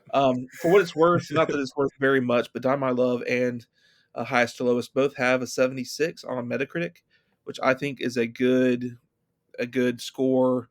It's not as high as some of the other films that can, but it's fairly up there. And I think that's enough of a high level of love that it could still get in the Oscar race. Not Yeah. again, not that that's the It's be not all end ruling all, it but out. Yeah. I kind of tend to Yeah. think 75 and up on Metacritic makes me feel a little more comfortable with a film maybe having the passion behind it to get in. Um, uh, I was going to say too, I kind of skipped this earlier, but the fact that Neon has such a front runner horse in sentimental value, I think we can put Life of Chuck a little bit to bed. I don't think Yeah. I I was just don't never excited about that movie, so yeah, I that's fine. apparently audiences really loved it at TIFF, but I think the timing of everything, I don't think Neon's going to work that hard, especially considering they have all these movies on their plate now, and that they're going to probably want to try and do something with it was just an accident, um, which is what they Yeah. said when it won the Palm. They were like, "Well, we were playing on sentimental value to win the Palm. This was just an accident, but we'll take it." Um, oh, sucks for us. We have so many good movies. We so didn't know many which good one of our movies. movies was gonna win the Yeah. Palm. We don't know which one we Now we wanna win gotta Best now Picture we now at the gotta handle it Oscars. this way. Oh. Uh, but the other thing is A24. A24. They had Eddington. Eddington reviews very divisive. Some people did find some enjoyment out of it. Ari Aster continues to be the divisive director that he is. Even with me, I like half of his movies and hate half of his movies. Not individual movies. I'm talking about inside of one movie. I love half of it and I hate half of it. So I'm sure Eddington will be the same way. So A24 did not work very hard to try and pick up anything at Cannes. I mean, they didn't go after a Surratt or I don't know what. Maybe it wasn't just in their bubble as much. A24 maybe doesn't do international quite as much, but they were Yeah. fighting for a couple of films at Cannes last year, and so part of me wonders whether that points to their confidence in Marty Supreme. Um, but It could I be. don't know. they're I'm flirting. also they're headed in a direction as a company where they're moving from like they do still want to be like awards players and get that recognition, but they're also like trying to build their own brand of like we're going to build a loyal fan base for our studio that's going to just come out and see all of our movies. So they're going and doing their own, thing with like Opus and Death of a Unicorn stuff that those were not critically acclaimed movies, but they got their audiences to turn out to them, and they're the sort of thing that A24 is sort of like building right now. Yeah, So they seem a little distracted from they're pivoting a little bit from the focus on awards, but I think probably Sorry Baby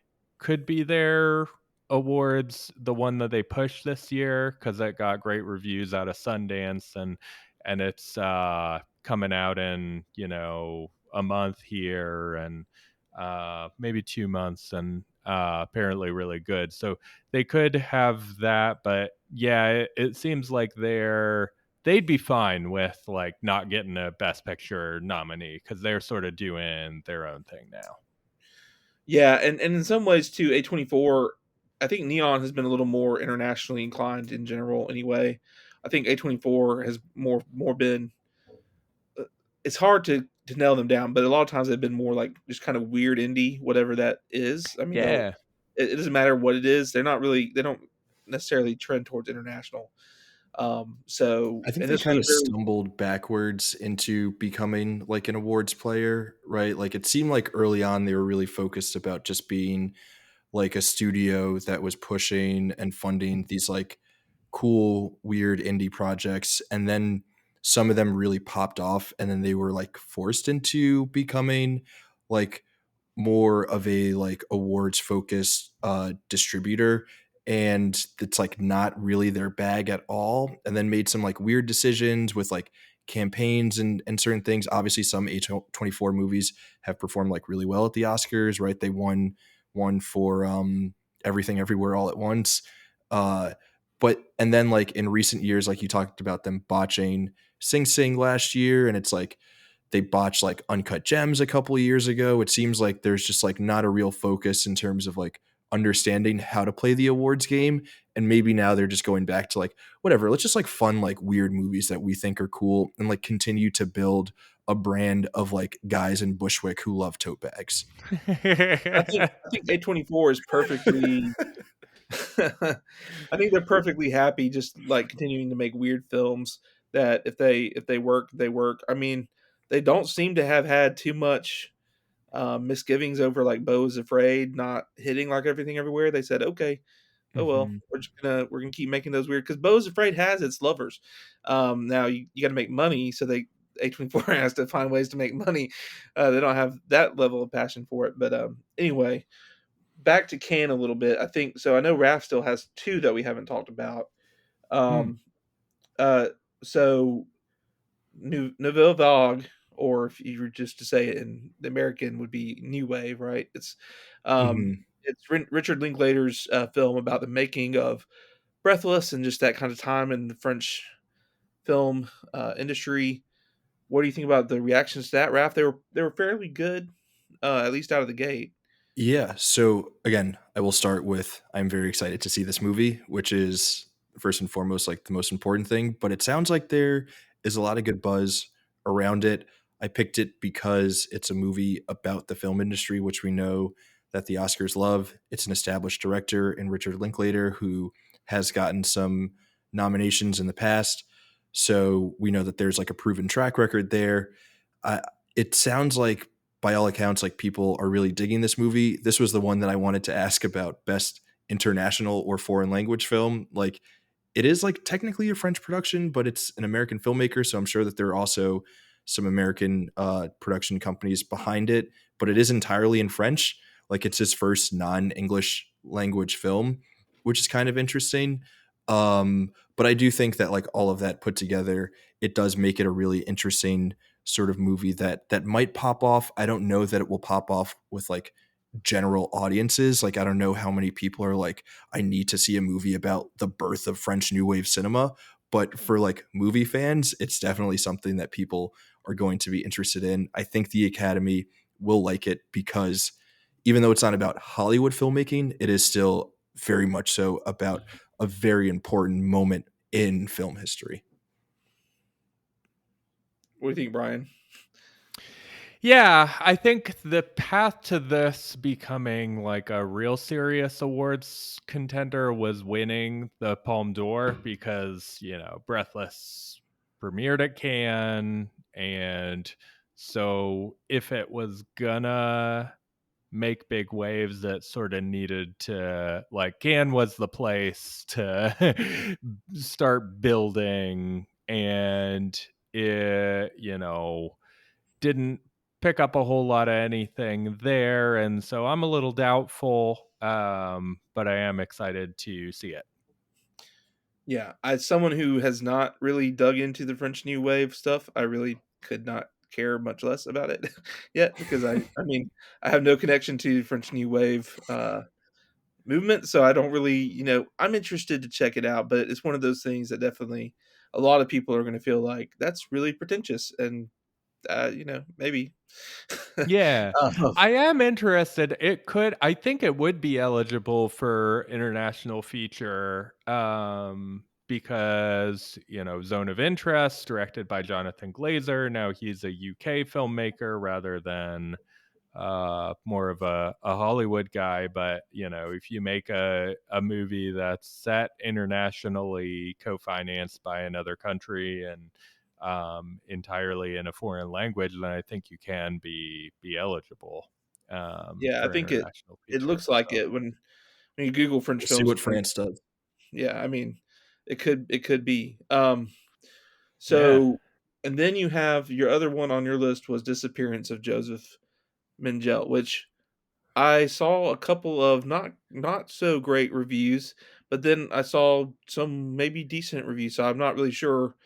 Is that you throwing it off the list, Raf? Or That's me throwing it out the window. We're done with that movie. It did not get enough buzz to have any sort of legs. I don't even know if it got enough buzz for me to be interested in seeing the movie at this point. So I took a swing with a bold film about post World War II uh, former Nazis, or probably not even a former Nazi or a Nazi fleeing to Argentina and disappearing. I thought that that would be maybe something that the Academy could be interested in, but I don't think it got enough buzz to be something that will be considered like even remotely good or make like even a hint of a splash when it when it lands here in the States. So I'm going to toss that one off the list and probably pick up something like Sentimental Value or Die My Love. yeah, well, if you had to pick one, I think Sentimental Value is definitely the safer one to pick up. That's the safer one. So I'll pick up Die My Love because I like to live dangerously. Oh, there you go. Ooh. Brian, are you any disagreement with that? No, I'm all for living dangerously when it's not with my life, you know? If it's other Did people's lives, then did yeah. did you hear anything about the disappearance of Joseph Mengele? No. Yeah. I Yeah, I didn't hear anything I about mean, it I coming I out of the I festival. remembered it being on Yep. Raph's list, so I poked around and apparently it wasn't so bad, but it didn't generate people were not buzzing about it coming out of Cannes. It's probably dead. I think Um, it's safe to say I had the two worst picks out of any of us. well, You were just going bold, you know?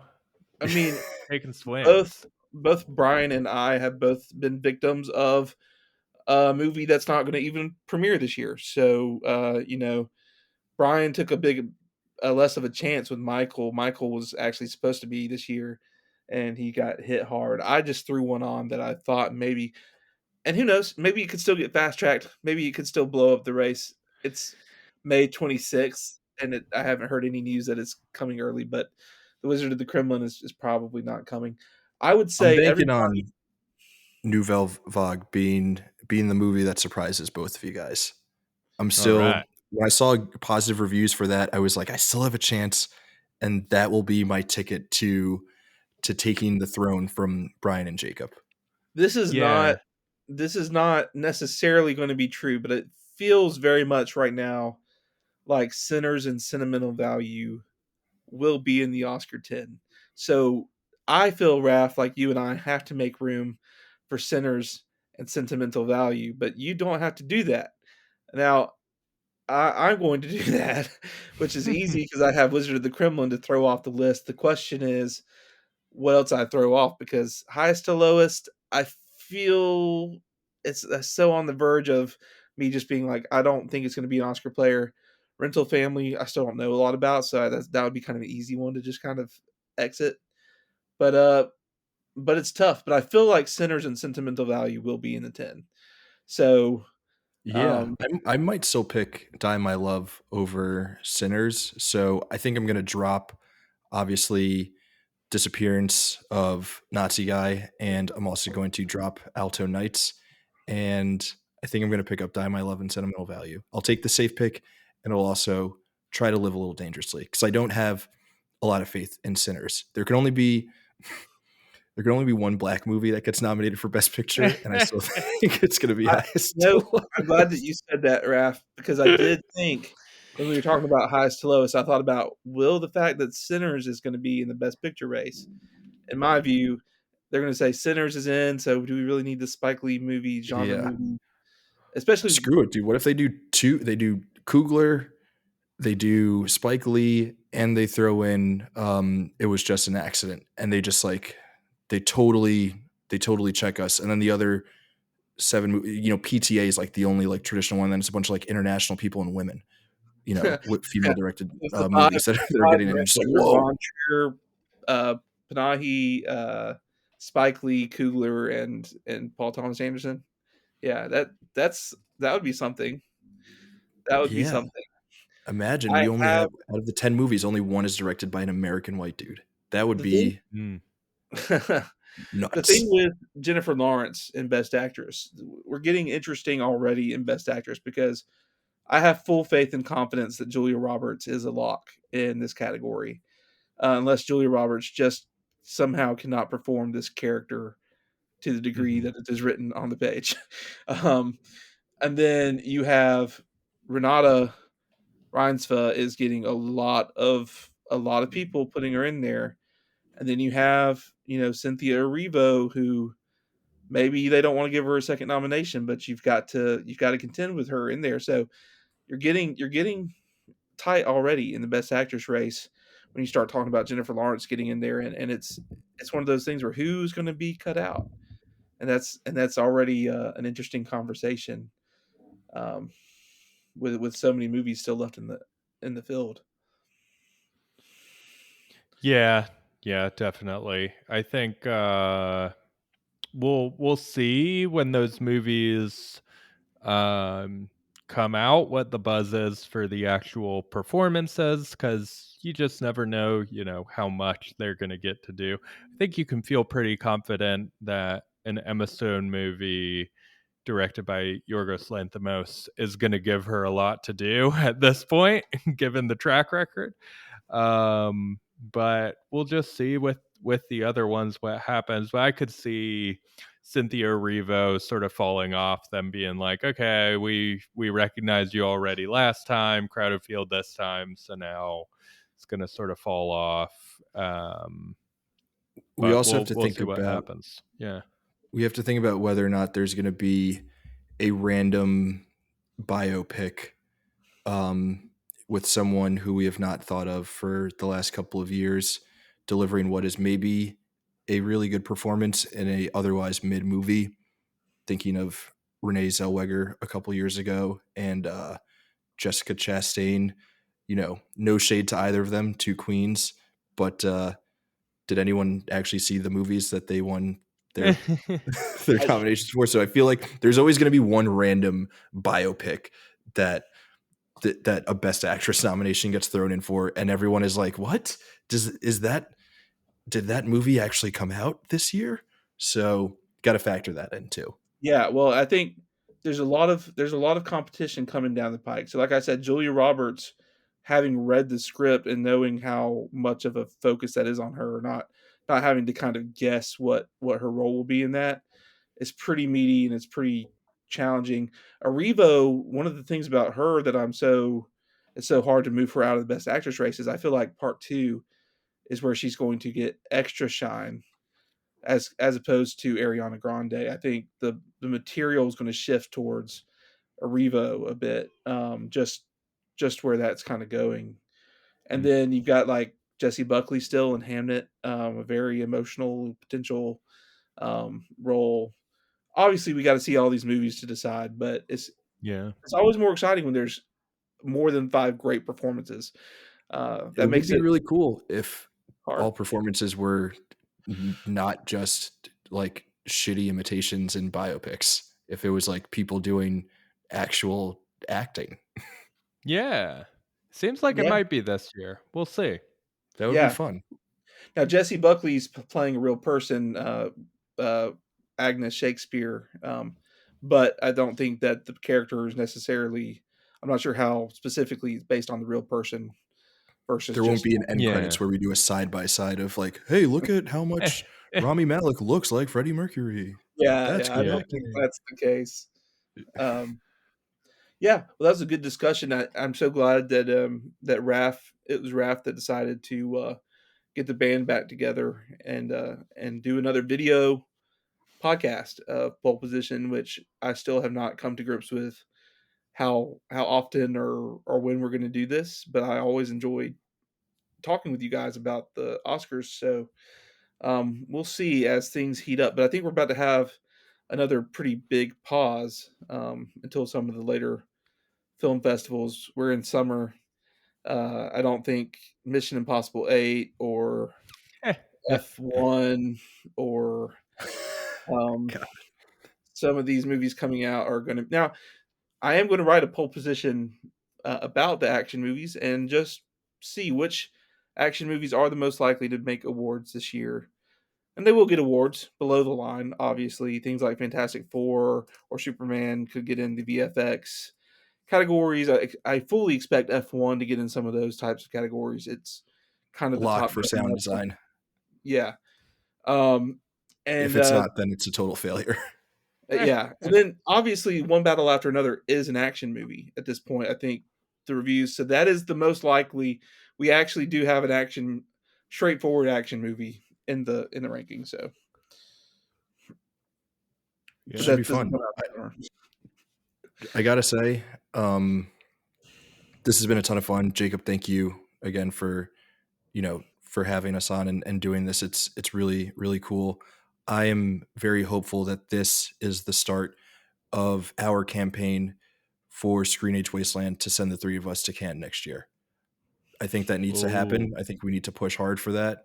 And hopefully next year we'll be the ones writing some of these early reviews that people are basing their Oscar predictions on. Absolutely. Yeah, that's a great call. Um, I would we'll love that. It'd be really fun.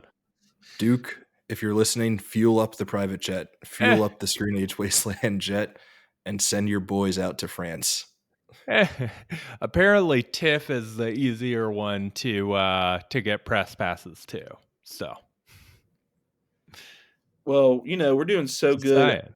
Screen Age Wasteland is becoming so great now. We have reviews just flying. I mean, you guys are writing on Brian. I don't know how many reviews you've done this year, but I was just looking back through the reviews the other day, and you've done a whole lot. Yeah, I'm I think trying And to something get like one up every 30,000. weekend. Raf, you've Yeah. done a good few this year. So um, I'll do something that to end the episode that Raf normally does on the Canon, and just ask you guys what you've got coming down the pipe on Screen Age Wasteland. Ooh. Raf, Yeah. So I think by the time this video is out, there will be a review of Mission Impossible 8 up on the website. There is also a ranking of all the Mission Impossible movies that I did that apparently ruffled a couple of feathers. Oh, we have to People. talk about this, Raf, because your rankings are correct. They're 100% correct.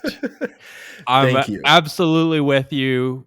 MI3 is the worst. Number 1 is the best. Fallout number 2. We're like in lockstep on this. Yeah, So if you need some backup, yeah, I I will appreciate back that. you up. Yeah. The I people were will coming at me also. Fast and Furious. Maybe I'll do a Fast and Yeah. Furious series ranking too for Action Month. I will But yeah, back you up too, Raph. I have not seen the Mission Impossible movies, so I have no stake, and I will just back you up blindly. Here's the thing about people were saying that like Mission Impossible 2 over 3 was crazy. Here's the thing about that is that Mission Impossible 2 is really dumb and it knows it's dumb and has fun with it. Mission Impossible 3 is really dumb but it thinks it's the smartest movie in the world and it gets real annoying real quick. and I think that comes down to the directors. You've got John Woo directing Yes. 2, and John Woo knows what a John Woo movie is and He knows does. how to make it awesome. And Tom Cruise was like, I want to be in a John Woo movie. And they did that. And then 3, J.J. Abrams is like, I am Steven Spielberg, while having none of the sauce that Steven Spielberg has. So all of his movies are the most annoying thing in the world. So that's what I have up on the website. There's also going to be a movies to stream for June that will be action movie focused. Obviously, the canon is coming fast and furious at you every week. And I think that's all that I have. There might be some other reviews and like I'm trying to work out some editorials and things like that I want to throw up, but nothing is set in stone yet. So I won't mention those as of yet. But that's it from my end. Yeah, absolutely. Well, I've just reviewed Friendship that dropped on the site this week. Um I've got a couple other movies I'm going to be reviewing, Mountainhead and The Phoenician Scheme coming up here. Just focusing on film reviews for the site. Might try to dabble in some features or something unique at some point here, but just been having fun thinking through movies for the site. And then for What a Picture podcast, Raf is going to come on our show to talk about Phoenician Scheme here in a couple of weeks. So I'm really excited about that. Hell We yeah. also have an episode on friendship as well. So anytime I get out to the theaters now, trying to record a podcast episode about it, write up a review for it, think through movies a little bit more holistically. It's been really fun. Awesome. I wonder if the Phoenician Scheme will have any sort of play. I worry that the Academy doesn't like Wes Anderson, but if it is something that pops like Grand Budapest Hotel, it could be something that sneaks in. So Yeah, we didn't talk about it. That's what's one of the Mhm. two that we didn't talk about. We also didn't talk about Alpha as an oversight, but Alpha was pretty well panned for the most part, and Phoenician Scheme. You guys can go into way more detail with it, but my mhm. takeaway was it sounds like it's too middle of the road Wes Anderson to be the one that pops out and suddenly gets an Oscar. It sounds like it didn't do anything enough to gain that traction. I'm excited to. It's fun. We're just going all on each other's podcast. It's great. Soon we'll just Yeah. be all over the place. I was just on. If you haven't listened to them yet, I was just on back-to-back canon podcasts with Raph, talking about Bambi and Snow White. That was a lot of fun, and just around the corner, I think, to filming the Black Narcissus podcast. So that would be a lot of fun as well. I have on May 29th, we don't know when this video is going to be published yet, but on May 29th, I have written canon entry on Whiplash. So that's Oh, going to be fun. lots of fun. Nice. And I still have 2 reviews in the hopper for The Legend of Ochi and for Fight or Flight. Those really need to get out of the hopper, but I've dallied on them while fast tracking Final Destination Bloodlines review that's on the site now, and the new Lilo and Stitch, which just came out on Friday. That review. So if you want to check those out, lots going on. We're very busy. Screen Age Wasteland reviews are just coming out like never before. So check the website every day. You never know what you'll see from us three or any of our other friends and colleagues at Screen Age Wasteland. So that I think wraps it up. Can I do one last plug? Do a I plug. forgot about Yep. something else I wrote. I recently wrote a canon entry for Vertigo. Um, yeah, I love that movie. So please check that out too. Awesome. Very different Sweet. from Mission Impossible.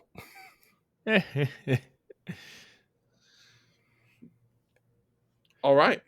Well, thank you guys so much again for joining me. I can't wait to do it again. We will get together and see when that will be. It might be a minute before we have more Oscar talk to fuel a 2 hour long podcast like this. But I'm sure in August, September timeframe, we'll be back. And by then, pole position will become a lot more regular. Um, I'll probably end up writing a weekly pole position by October or so. So maybe we'll do a little bit more frequent podcast at that time. But we got a few months to work that out and see what we're looking at. But thank you so much for joining us. And we don't have a catchphrase for the end of this episode yet. Yeah, so Hannah and I always end up on our podcast saying we love you at the end of the episode. So this is sort of weird, but we do love our audience. So, We don't have enough we don't have enough episodes of this. This hasn't been a recurring we podcast don't long love enough. them enough So yet. Yeah. we get the intro music and the outro like we have the canon. That would be so nice. You can't say I love you that soon. Yeah, this is like the second date. It's Yeah, too that's a early into little the a relationship. little too early. Yeah. But yeah, thanks all.